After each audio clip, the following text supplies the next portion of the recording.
This is Kim and Thea's presentation on Carlos Homberto Romero, 1977 and 1979, the last military dictator before the Civil War. Romero's rise to power. He was a career military officer, the Minister of Interior in El Salvador from 1972 to 1977 under President Molina. In 1977, Romero was elected president, leading to widespread political opposition and protests. His administration responded with strong suppression of protest and dissent, focusing on silencing opposition movements. Romero continued policies of repressing left-wing movements, further intensifying political unrest and violence in the country. Romero's policies. This was the regime he followed, and in the next slides, you'll see the actual policies. He expanded the military significantly to suppress opposition and maintain control, relied heavily on U.S. support, especially during the Cold War, for military aid and political backing, as they believed that liberation theology was a communist-leading movement which the U.S. aimed to repress during the Cold War. Censored media to prevent any opposition to his policies, curbing freedom of the press, decreed states of emergency to justify widespread repression and the suspension of civil liberties. Death squads were used by his government to target left-wing activists, protesters, and anyone seen as a threat to the regime. Repressed labor rights and weakened labor movements, undermining efforts to organize workers and improve conditions.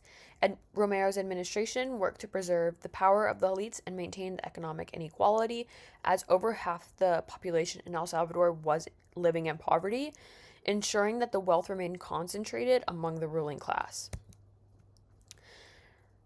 The Law of Public Order 1973, officials could arrest any individual without due process, targeting left-wing activists. They could suppress assembly, association, and free speech.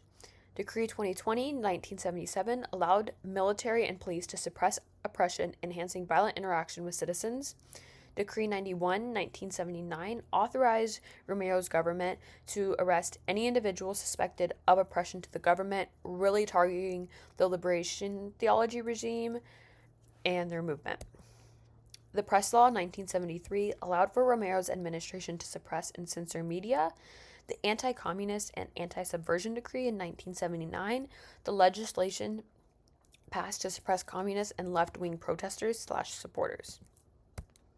Moving on, Romero's socio-political context. Major social divisions, with the majority of the population in El Salvador living in poverty.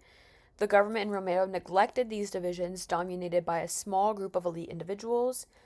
Widespread electoral fraud and corruption within the government. Romero's regime supported the U.S. agenda during the Cold War, and his government criticized the growing societal movement of liberation theology and its focus on social justice, with widespread human rights abuses being committed throughout political policies. To put it quite frankly, Romero and his administration did not care about human rights abuses and the fact that their country was living in over 50% poverty. Romero and liberation theology. Romero and government elites opposed it due to its Marxist leaning. Romero saw liberation theology as a Marxist and communist-leaning movement. Romero went to suppress any movements that were supporting liberation theology, often through military violence.